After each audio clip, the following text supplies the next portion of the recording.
Lima. I'm in trouble. Mayday, mayday, mayday. Go, lads, go!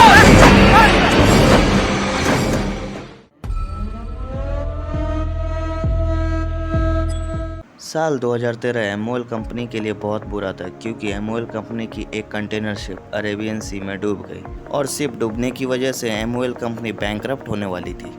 Video अंत तक देखें जानने के लिए आखिर ऐसा क्या था शिप पर जो एमओएल कंपनी को बैंकरप्ट होने के कगार पर ले पहुंचाई।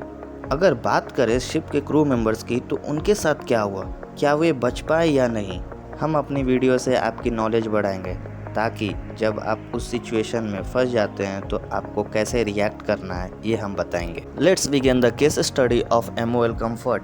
डूबी हुई जहाज का नाम एमओएल कंफर्ट जो एमओएल कंपनी मैनेज करती थी। जहाज पर कुल 26 क्रू मेंबर थे। शिप पर 4382 कार्गो कंटेनर्स थे। कार्गो कंटेनर मतलब सामान को बड़े बड़े स्टील के डब्बों में रखकर पैक कर दिए जाते हैं ताकि उन सामानों को सेफ डिलीवरी कर सकें। जब बड़ी बड़ी जहाज़ें समुद्र में सेल करती है तो हम कुछ सेलिंग फैक्टर को ध्यान में रखते हैं। सेलिंग फैक्टर का मतलब मौसम, बारिश, हवा, समुद्र लहर की ऊंचाई और शिप की डेडवेट। सेलिंग फैक्टर को आसान तरीके से समझने के लिए चलिए हम कार ड्राइविंग का एग्जांपल लेते हैं। अगर आप कार ड्राइविंग करते हैं तो आप रोड की कंडीशन, बारिश, कार की इंजन की कैपेबिलिटी को ध्यान में रखते हुए ही ड्राइव करते हैं। तो उसी तरह शिप को सेल करते समय सेलिंग फैक्टर को ध्यान में रखते हुए शिप को सेल कराया जाता है। चलिए 17 जून 2013 को रिवाइंड करते हैं जिस दिन एमओएल कंफर्ट के साथ एक्सीडेंट हुआ। दुर्घटना के समय शिप के सेलिंग फैक्टर की बात करें तो मौसम खराब था, इसलिए समुद्र की लहर की ऊंचाई 5.5 मीटर तक थी। विंड की स्पीड 32 मीटर पर आवर की रफ्तार से साउथ वेस्ट की ओर से आ रही थी। सुबह 7:45 में water alarm cargo hold number 6 से अचानक एक्टिवेट हो गया।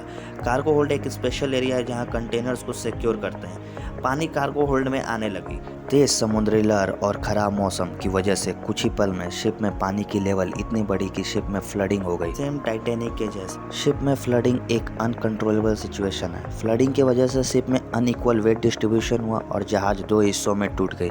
सेम टाइटैनिक के जैसे इतने बड़े नुकसान से एमओएल कंपनी को बिलियंस ऑफ डॉलर का नुकसान हुआ और इस नुकसान की पहली वजह थी कार्गो कंटेनर जिसमें वेस्टर्न क्लॉथ और वेस्टर्न इलेक्ट्रॉनिक इक्विपमेंट थे जिसकी कीमत एक कंटेनर की लगभग 35 लाख से 7 करोड़ के बीच में थी और इसका नुकसान का भरपाई एमओएल कंपनी को करना था।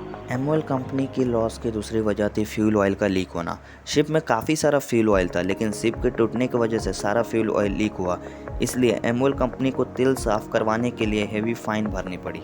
कभी लीक ऑयल का फाइन इतना ज़्यादा हो जाता है कि अच्छे से अच्छे कंपनी मार्केट से लुप्त हो जाती है। बेस्ट एग्जांपल हमारे पास है ब्रिटिश पेट्रोलियम। एमओएल कंपनी को मार्केट में बने रहने के लिए और लॉस को हैंडल करने के लिए ह्यूज फंड की जरूरत थी। एमओएल कंपनी के लिए इतने बड़े फंड को टैकल करना इजी टास्क नहीं था, इसलिए फंड को टैकल करने के लिए एमओएल कंपनी ने शिप के इंश्योरेंस को क्लेम किया। एमओएल कंफर्ट के डूबने की वजह जानने के लिए रिपोर्ट कमेटी बैठी। रिपोर्ट कमेटी ने 5 सिस्टर शिप्स मतलब डूबी हुई एमओएल कंफर्ट के जैसा तैयार हुई 5 दूसरे जहाजों का इन्वेस्टिगेशन किया। इन्वेस्टिगेशन के दौरान पता चला हर शिप्स के कार्गो होल्ड नंबर 5 और कार्गो होल्ड नंबर 6 के हल को अक्सर मरम्मत कराई गई थी लेकिन एमओएल कंफर्ट में नहीं हुई थी ऐसी कोई मरम्मत, जिस कारण से हल कमजोर होने के कारण खराब मौसम में शिप 2 हिस्सों में टूट गई।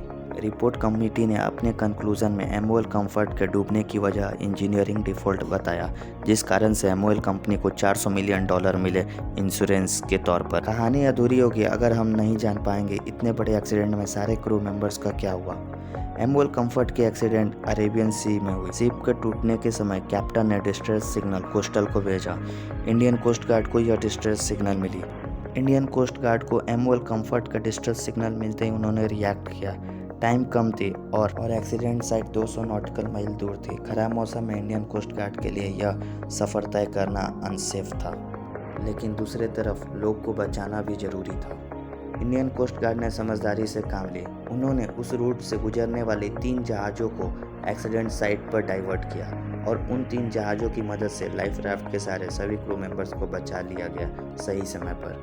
सैल्यूट है इंडियन कोस्ट गार्ड के इन ऑफिसर को जिन्होंने अपने गैर हाजिरी में सही समय पर डिसीजन लिया और सभी क्रू मेंबर्स को बचा लिया। अंत में हमें एक्सीडेंट से क्या सीखने को मिलती है? शिप के कैप्टन को अपने शिप के जैसे तैयार हुई सभी सिस्टर शिप से रेगुलर मेंटेनेंस और मशीनरी फेलियर की रिपोर्ट लेते रहना चाहिए ताकि मेजर एक्सीडेंट से बच सकें, क्योंकि हर बार खुले समुद्र में बचाने कोस्ट गार्ड नहीं आ सकती कम्युनिकेशन गैप होने की वजह से। और कैप्टन को इंश्योर करना चाहिए कि उनके शिप पर सभी लाइफ सेविंग अप्लायंसेस का प्रॉपर एंड रेगुलर इंस्पेक्शन किया जा रहा है।